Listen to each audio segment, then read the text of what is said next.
We often treat global power as an abstraction, a digital landscape defined by high-speed fiber optics, instant communication, and the invisible hand of artificial intelligence. But modern globalization remains tied to the physical world. Roughly 90% of all global merchandise trade by volume still travels across the open ocean on massive steel hulls. While aircraft move information and high-value electronics quickly, they cannot move the sheer bulk of the global economy. Moving millions of tons of crude oil, grain, and raw materials requires the massive scale and lower costs of maritime shipping. At the center of this network lies the Indian Ocean.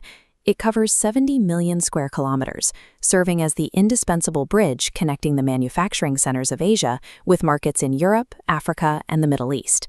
Our dependence on this water is absolute. Because these lanes carry the world's energy and food, a single disruption here triggers a cascade of supply crises and global inflation. Unlike the Pacific, which offers wide, multi-directional routes, the Indian Ocean is geographically boxed in. Its shape forces ships into a specific, predictable pattern. This creates maritime choke points, narrow, unavoidable passages where global shipping is squeezed into tight corridors.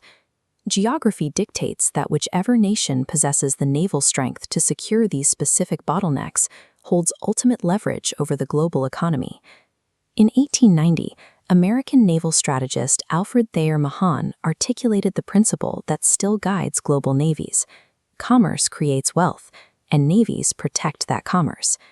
To Mahan, maritime strength was the primary engine of national prosperity. Long before Mahan, ancient merchants had already turned the Indian Ocean into humanity's first globalized network. They mastered the seasonal monsoon winds to move spices, silk, and gold between distant civilizations with seasonal precision. By the 15th century, European powers were desperate to access these markets directly, but the Ottoman Empire's control of overland routes acted as a profitable barrier. To bypass the land, explorers looked for a geographic hack. They realized they could enter the Indian Ocean from the south by sailing entirely around the African continent. In 1498, Vasco da Gama successfully completed this journey, creating a direct maritime link between Europe and India. This era proved that by securing strategic harbors and choke points, rather than conquering vast inland territories, a naval power could exert extraordinary economic influence with a much smaller military footprint. The British Empire took this a step further in 1869 by physically altering the map. The opening of the Suez Canal dramatically shortened the distance between Europe and Asian markets. This shorter route concentrated trade into a single line, requiring Britain to militarize specific choke points like Aden, Colombo, and Singapore to protect their merchant fleet. The infrastructure of Colombo Harbor shows how these geographic points were transformed into the logistics hubs of a global empire. During the Cold War, the Indian Ocean became even more critical as industrial economies began to rely on a constant flow of Middle Eastern oil. To protect these energy lanes, the United States established major surveillance and logistics facilities on remote islands like Diego Garcia. The Soviet Union mirrored this strategy, rapidly expanding its own naval presence to challenge Western control over these transit routes. Modern history demonstrates that superpowers do not seek to occupy the ocean itself, but rather to dominate the unchangeable transit points where trade is most vulnerable.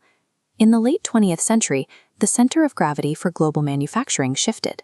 The world's industrial capacity moved from the West toward Asia. This expansion began with the rapid industrialization of Japan and South Korea, which transformed the region into a manufacturing powerhouse. This was followed by the massive economic awakening of China and India, creating an unprecedented demand for imported energy and raw materials.